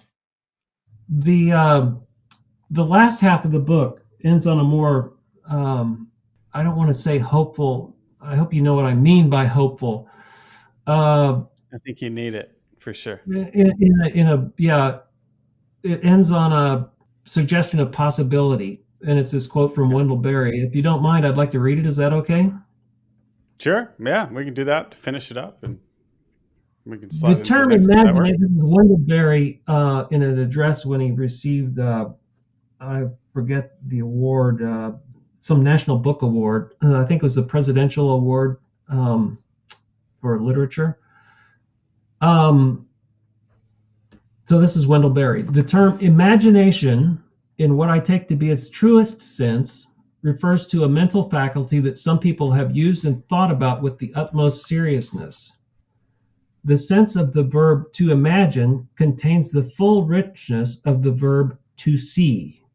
To imagine is to see most clearly, familiarly, and understandingly with the eyes, but also to see inwardly with the mind's eye. It is to see not passively, but with a force of vision and even with visionary force.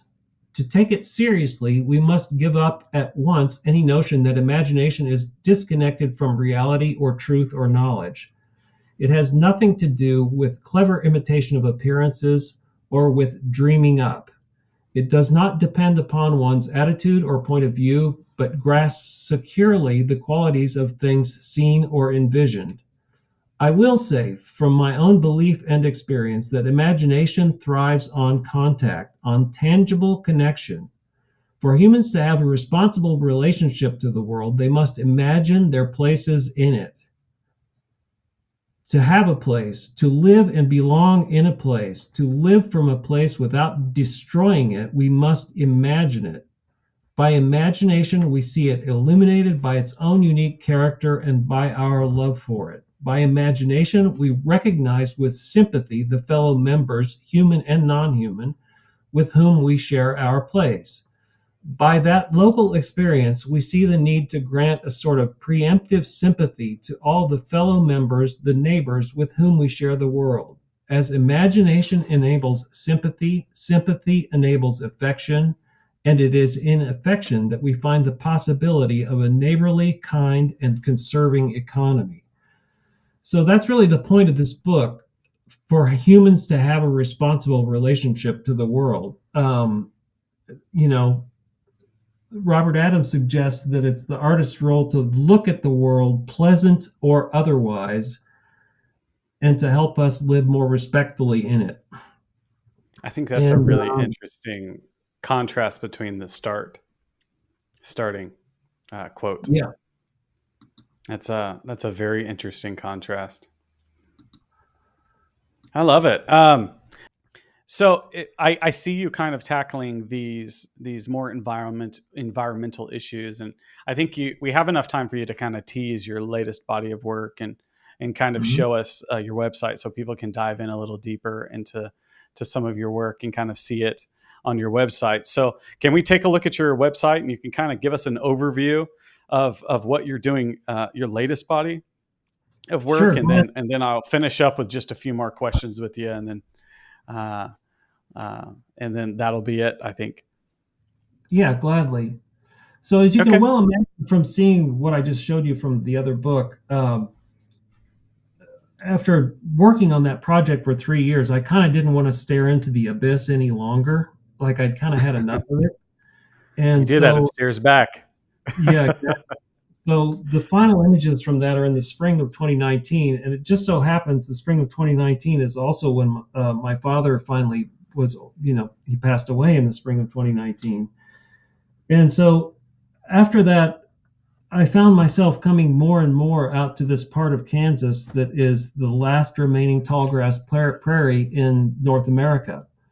Uh, most of the so tallgrass prairie used to cover something like 80% of the North American continent, and the rest of it was mountains and forests.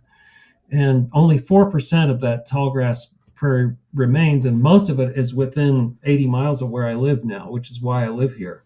So I just found myself coming out here because it's extraordinarily beautiful and because it's quite meaningful. It's once again, it's an ecosystem that's mostly intact.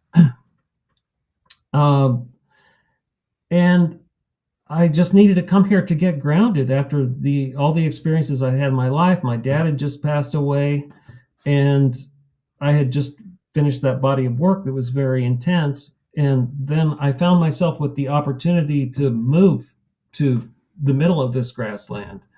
And it's the craziest thing I've ever done in my whole life was just to say, yeah. And I quit my job teaching. I had a great teaching job, which had kind of turned to be not very satisfying. So it wasn't so hard to get rid of it. But I resigned from my secure job and just risked everything and moved to this town of 49 people and committed myself to photographing something that I find extremely hopeful and important and significant in the world. So one thing about prairie is that it has always evolved almost symbiotically with humans. Humans evolved in grassland savannas in Central Africa and Southern Africa, but also without a human presence, a grassland pretty quickly becomes either a forest or a desert one way. It tips one way or the other without people actively sort of affecting the environment. So in a way, you can think of it as an example of how we can be in the world and affect it, but not affect it in a negative way, affect it in a way that conserves and vitalizes it. So I think of it as a very hopeful kind of place and situation. Yeah, that is what Well, a twist. I committed myself to photographing it as comprehensively as I can. And the title of the body of work is a survey of elemental gratitude. And you can find it on my website. So just quickly, the way my website works is things are in chronological order, with the very first body of work I completed at the bottom on crossing the Atlantic aboard a coal freighter. And every body of work has a text explaining what the work is about, and then you can go through and see the pictures. And then at the very bottom are just portraits from various times throughout my life as a photographer. And at the top is the most recent project, which is called A Survey of Elemental Gratitude. And then right down here, you can see there's the text I wrote about the work. So lo and behold, I was awarded a Guggenheim Fellowship for this project. And now I've pretty much completed it and worked it into a book mock-up using Blurb. And I have actually had interest from someone who is thinking of publishing it, and he's trying to figure out if it's, we're getting estimates to see what the production cost would be. But you can see it's pictures that focus on areas that are not predominant predominated by human intervention. It's not an anthropocentric view at all. It's the only anthropocentric aspect of it is that it's us humans looking at these things.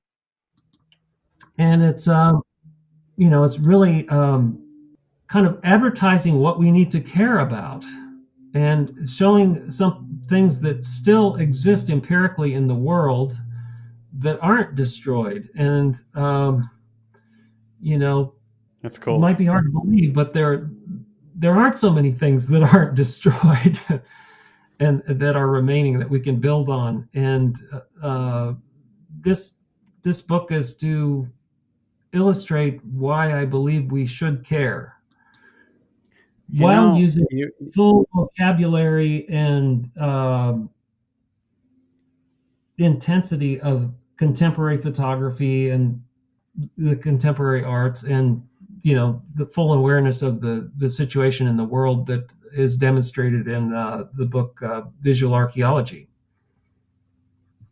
What I like about this, well, and what I've noticed, I don't want to say what I like about this, because I'm noticing an observation. I've had a few guests that have been looking at the environmental issues and our impact on the world, and inevitably, almost every single one seems to either take two directions, like a depressed look at something, or they have to look for hope in some way, a lighter subject, or switching the subject. Did you find that the heaviness of the previous project, it affected you? Oh, absolutely.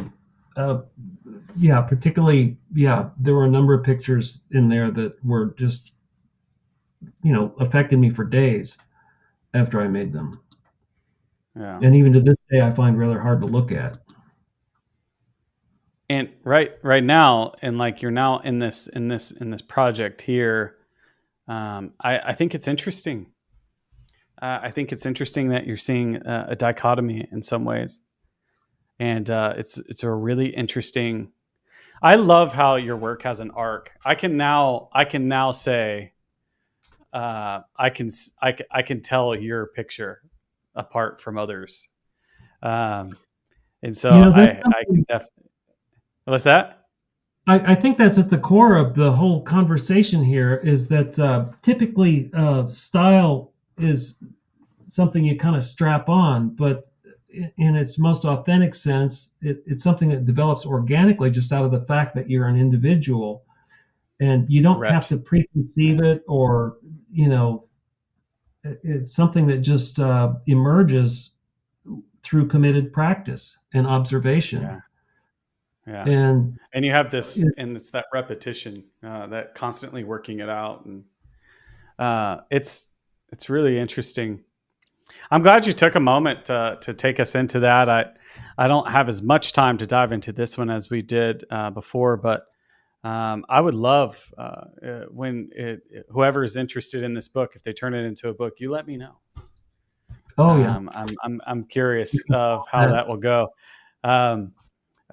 Once again, thank you for taking us through your work. It's really interesting, and it's quite inspiring. I love how deep you think about things. But I have one final question that I ask everyone, and it can be an easy one for some people. It can be difficult for others. But I always I have a lot of people that follow this that are image makers themselves and photographers themselves, and I'm curious if you have any advice for anybody out there that's maybe wants to be a photographer or wants to just improve as a photographer. Keep the faith, be honest, and stick with it. Yeah. That's just basic mom and pop common sense. There's always, and throughout, so I've been a photographer for over 40 years now, committed to that as the central purpose and work of my life. And there has always, throughout those times, there's always been a voice that, and there's always been great reasons to not do what I'm doing. There's a powerful argument that photography is like the most ridiculous thing to pursue. It's completely irrational. Who knows what it's really worth in the world? But the fact of the matter is, it's those arguments are specious, and you shouldn't pay attention to them, because if you're called to be a photographer, it's its own recompense. It's its own reward. And there will be times when people connect with it. Even if you have an audience of 10 people, maybe one of those 10 people goes on to be Secretary of the Interior or something like that. You can just never tell what the effect is going to be. So there's just every reason, if you're really called to do it and it's really your passion, there's no reason to stop. And there's always something new to be discovered with the medium. And, I can't think of anything more rewarding or fulfilling than the path I've taken. That's awesome.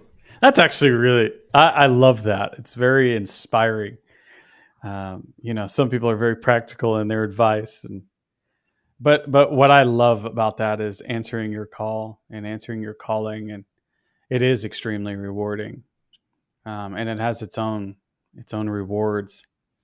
But it's not a light task, for sure, as you found out with your with that previous project that we had. It can be, there is a price for attention, I think. But it is a very honorable thing to do, and as I meet more people that do this, I'm starting to see it. Thank you so much for coming on the show today. Thank you for joining us. I just have this is an opportunity to tell us how we can get on. So is it your name at the website? Yes, Philip at philiphying.com. philiphying.com. Okay. There. Contact form on the website if you want to get in touch with me. I'm also on Facebook and Instagram under my name. Okay, and it's just Philip Hying again at. Yep. Perfect. Okay, that's awesome. Once again, thank you for coming on the show today. I really enjoyed having you. Thank you. I'm a fan of your podcast. I think you're doing a great thing and fulfilling a needed place in the photography conversation. So, thank you, awesome. And Steve and the whole Urbanaut project. Yeah, it's a big blessing for sure. It's awesome. I get to meet people like you. It's really fun. And that's it for our show. And thank you, everybody. If you made it this far, please consider liking, sharing, and commenting down below. That'll actually help us with the algorithm a lot. If you do that, that helps get our content in front of more people that might be interested. So please consider liking, sharing, and commenting. If you want to take that support a little further, we also have a Patreon page where we actually do some interesting things there. We add bonus content, and we have to edit some of these down. So we have some extended versions available there too. So check out our Patreon page and consider being a subscriber, and also doing some listener support as well if you want to help us a little bit more. And as always, we'll see you next time.